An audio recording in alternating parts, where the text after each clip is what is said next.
आज हम बिहार का सबसे प्रचलित व्रत जो कि जिउतिया होता है, जो हम अपने बच्चों की लंबी उम्र के लिए करते हैं। तो इसमें हमारा जो नहा खा का जो दिन का होता है ना, उसके लिए फेमस डिश जो बनती है उसको आज बताती हूँ मैं कैसे बनता है। तो चलिए शुरू करते हैं। नमस्कार, सुभाष खजाना में आपका बहुत बहुत स्वागत। तो जो नहा खा का दिन होता है उसको नहा खा इसलिए कहते हैं कि जो व्रत से एक दिन पहले जो होता है ना, उस दिन ये तोरी की सब्जी और रागी की रोटी जरूर खाई जाती है। तो तोरी की सब्जी में भी फेमस तोरी, ये जो हमारी धारी वाली तोरी होती है ना, इसको बना करके खाई जाती है। लेकिन अगर बाई चांस ये आपको नहीं मिलती है तो आप सिंपल जो चिकनी वाली तोरी होती है उसको भी खा सकते हैं। अब इसको हमको अच्छे से छील लेना है। इसलिए कहा जाता है ना कि ये व्रत हम अपने बच्चों के लंबी उम्र के लिए करते हैं, तो इसके कुछ नियम पालन होते हैं, वो बहुत जरूरी होते हैं करना। इसलिए इसमें जो बताया जाता है कि व्रत से पहले हमें इस तोरी की सब्जी और जो हमारी गेहूं की रोटी होती है ना, उसको नहीं खाना होता है। हमें गेहूं की रोटी की जगह रागी की रोटी बना करके खानी जरूरी होती है। तो हमें नियम का पालन तो बहुत जरूरी है करना। तो आप अगर कर रहे हैं व्रत, तो मैं इसीलिए आपके लिए ये वाला डिश लेके आई हूँ कि आपके लिए आसानी हो जाए बनाना। अब देखिए, हमने तोरी को थोड़े बड़े बड़े आकार में काट लिया और ये बहुत सिंपल सी सब्जी मैं आपको बता रही हूँ। अगर आप इसमें और भी बहुत तरह के बनाना जानते होंगे तो मुझे आप बताइएगा। तो हमने एक कढ़ाई चढ़ा ली, उसमें थोड़ा सा तेल डाल करके अब इसमें हम फोरन देंगे। तो फोरन में मैंने थोड़ी सी जीरा, थोड़ी सी मेथी, थोड़ा सा सरसों, एक हरी मिर्च और एक लाल साबुत मिर्च डाल करके इसको अच्छे से फ्राई कर लेंगे। और फ्राई करने के बाद मैंने ये थोड़े से बारीक कटे हुए प्याज डाल दिए इसमें। अब प्याज भी ऑप्शनल है, अगर आप प्याज नहीं खाते हैं तो हटा दीजिएगा, स्किप कर दीजिएगा। फिर मैंने थोड़ा सा अदरक का पेस्ट इसमें डाल करके और इसको अच्छे से फ्राई कर लिया। ज्यादा भूनने की जरूरत नहीं है, हल्का सा जब ब्राउन हो जाए ना अपना प्याज, तब हम अपने तोरी को इसमें ट्रांसफर कर देंगे और बस थोड़े से और मसाले हम इसमें डालेंगे और हमारी तोरी बिल्कुल तैयार हो जाएगी। तो जैसे हमारी हल्की सी तोरी भुन गई तो हमने थोड़ा सा इसमें हल्दी पाउडर, थोड़ी सी लाल मिर्च पाउडर, थोड़ा सा धनिया पाउडर और थोड़ा सा मैंने ये गरम मसाला डाल के, और फिर अपने स्वाद के अनुसार नमक डालिएगा। नमक थोड़ा सा कम ही डालिएगा क्योंकि तोरी अभी आपको ज्यादा क्वांटिटी में दिख रही है, लेकिन जब ये पकेगी ना तब ये गल करके, मतलब बाद में श्रिंक होकर के थोड़ी सी हो जाएगी। तो इसलिए नमक आप उसी हिसाब से डालिएगा। अब मैंने अपनी तोरी की सब्जी को थोड़ा सा दूसरी तरफ ट्रांसफर कर दिया, दूसरे चूल्हे पे, और अपने रागी की रोटी की तैयारी की। तो रागी की रोटी मैंने सुना है बहुत से लोगों से नहीं बनती है, तो मैं आज इसके लिए एक बहुत अच्छा ट्रिक बता रही हूँ, वो जरूर अपनाइएगा। तो पहले हमने एक बर्तन चढ़ा लिया मोटे तले की, उसमें आधा कटोरी मैंने पानी डाला है। नाप का ध्यान रखिएगा, जिस कटोरी से आप पानी लेंगे ना उसी कटोरी से हमें आटा लेना है। पानी में मैंने थोड़ा सा नमक डाल दिया और एक चम्मच तेल डाल दिया। उधर देखिए हमारी सब्जी भी अच्छी पक रही है और गल करके अब थोड़ी सी हो गई है। अभी और थोड़ा सा समय लगेगा तो मैंने उसको और ढक दिया। अब देखिए हमारे पानी में भी अच्छा उबाल आ गया है। तो अब हम जिस कटोरी से मैंने आधा कटोरी पानी लिया था ना,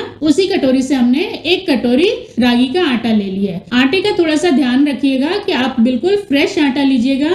ये रागी होता है, ज्वार, बाजरा, इनके आटों में क्या होता है ना कि जब आप फ्रेश रखते हैं ना आटे को, बनाते हैं रोटी, तो अच्छी बनती है। नहीं तो अगर आप तो थोड़े दिन में पुराना हो गया ना तो आपके आटा अच्छा नहीं बनेगा। अब हमने जब पानी में आटे को मिक्स कर लिया ना, तो उसको नीचे उतार करके ढक करके हम छोड़ देंगे 10 मिनट के लिए। इधर देखिए हमारी सब्जी भी बन करके तैयार हो गई। देख पा रहे होंगे आप कि कितनी अच्छी गल करके बिल्कुल अच्छी पक गई है सब्जी। तो थोड़ा सा हम इसको और पकाएंगे क्योंकि ये अभी मेरे को इसमें थोड़ा थोड़ा पानी दिख रहा है, वो पानी हम थोड़ा सा और पकाएंगे। तो पानी अब देखिए हमारा बिल्कुल अब सूखने को आ गया है। तो अब हम इसमें थोड़ी सी अपने धनिया की पत्ती डाल देंगे और इसको नीचे उतार करके रख देंगे। तो देखा आपने कितना इजी है ना तोरी की सब्जी बनाना। ये तो मैंने एकदम सिंपल तरीका बताया है, इसके और भी तोरी की बहुत तरह की सब्जियां बनती है, मैं उसको भी आपको बताऊंगी धीरे धीरे। अब इसको हम नीचे रख देते हैं ठंडा होने के लिए। तब तक हम देखते हैं हमने जो आटा सान के तैयार किया है ना, वो किस तरह का हो गया है, क्योंकि वो भी 10 मिनट हो गए लगभग आटे को ढके हुए। ध्यान रखना है, जो हमने रागी का आटा ढक के जो रखा है ना, इसको पूरी तरह से ठंडा नहीं होने दीजिएगा।